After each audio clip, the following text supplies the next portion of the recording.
Hello friends, welcome back. This is the third part of the chapter, The Rise of Nationalism in Europe. In this chapter, we will study about the making of nationalism in Europe. Europe during the mid 18th and 19th century had a lot of smaller kingdoms who had their own culture, language and ethnicity. So how did nationalism in Europe come into force? Let's watch. The making of nationalism in Europe. Europe before the concept of nationalism. Dear students, let us try to understand the European society before nationalism. Germany, Italy and Switzerland were divided into kingdoms, duchies and cantons. Each ruler had his own autonomous territory. There was no collective identity or a common culture among the Europeans. They even spoke different languages and belonged to different ethnic groups. The Habsburg Empire that ruled over Austria, Hungary was a patchwork of many different regions and people. It was a difficult task to think about a nation state with such huge diversities. Then how did nationalism in Europe take shape? To understand this, we'll have to understand social structure of the European society, meaning of liberal nationalism, new conservatism, and revolutionaries. Well, let's try to understand this one by one. So first, let us take social structure of the European society. European society was basically divided into aristocracy and the peasants. Was that all? No. Let's try to understand the difference between aristocracy and peasants. Let me first read out aristocracy for you. Aristocracy was a dominant class in the society. They owned estates in the countryside and also town houses. They spoke French for purpose of diplomacy. The aristocracy was numerically a small group. They enjoyed all rights. Whereas peasants, on the other hand, they led a simple life. They were landless and usually were tenants. They spoke many local languages. Majority of the population comprised of peasantry. They had very less or no rights at all. Between this, there was the emergence of the new middle class. Now let's go ahead and learn who these middle class were. The growth of industrialization meant the growth of towns and the emergence of new commercial classes.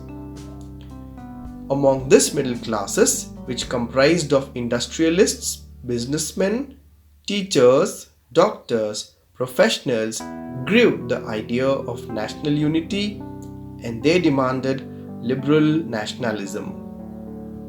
Well then, let's try to understand the meaning of liberal nationalism. The term liberalism is derived from the Latin root liber, which means free. They wanted individual freedom, equality before the law, an elected government, and free and fair market.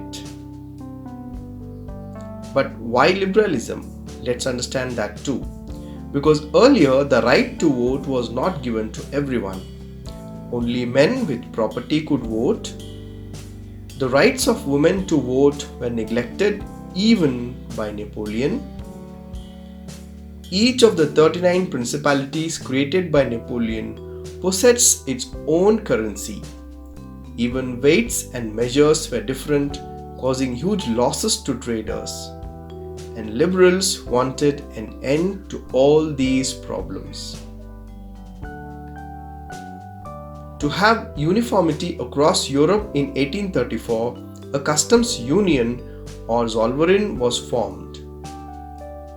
The Zollverein Union abolished tariff barriers and reduced the number of currencies from 32 to just 2, creating a sense of unity and nationalist sentiments. Let's try to understand what is new conservatism after 1815. Dear students, as you know, Britain, Russia, Prussia and Austria together defeated Napoleon in 1815. The conservatives wanted to undo the changes brought about by Napoleon. So Britain, Prussia, Russia, and Austria together drew a treaty called the Treaty of Vienna in 1815. According to this treaty, the Bourbon dynasty was restored back to power. A series of states were set up on the boundaries of France to prevent the French expansion in future. Prussia, Austria, and Russia got new territories which were earlier annexed by Napoleon, and monarchies were restored all over the Europe. Well, as a result, the conservative regimes set up in 1815 were autocratic. Harsh censorship laws were imposed.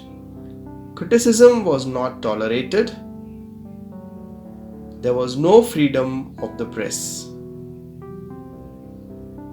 Well, now let us learn about the revolutionaries. Revolutionaries were committed to fight for liberty and freedom. Their effort was to oppose monarchical forms that had been established after the Vienna Congress. Revolutionaries believed in equality and freedom. The creation of nation states was most important factor for this struggle of freedom. Let's try to understand and learn about a person called Giuseppe Mazzini. The Italian revolutionary Giuseppe Mazzini was born in Genoa in 1807. He became a member of the secret society of the Carbonari. He later founded two more underground societies.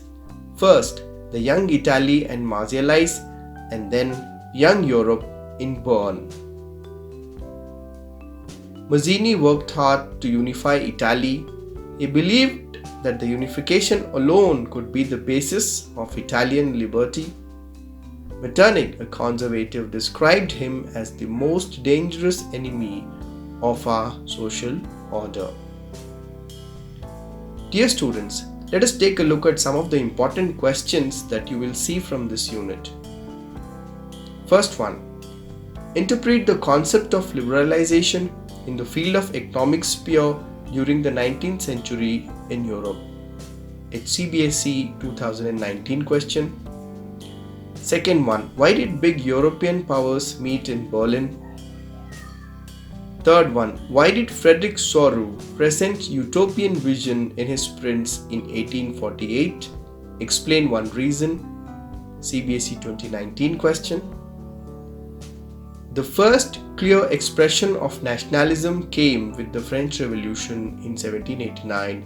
Examine the statement. This is a CBSE 2017 question. And fifth one, write a brief note on Giuseppe Mazzini.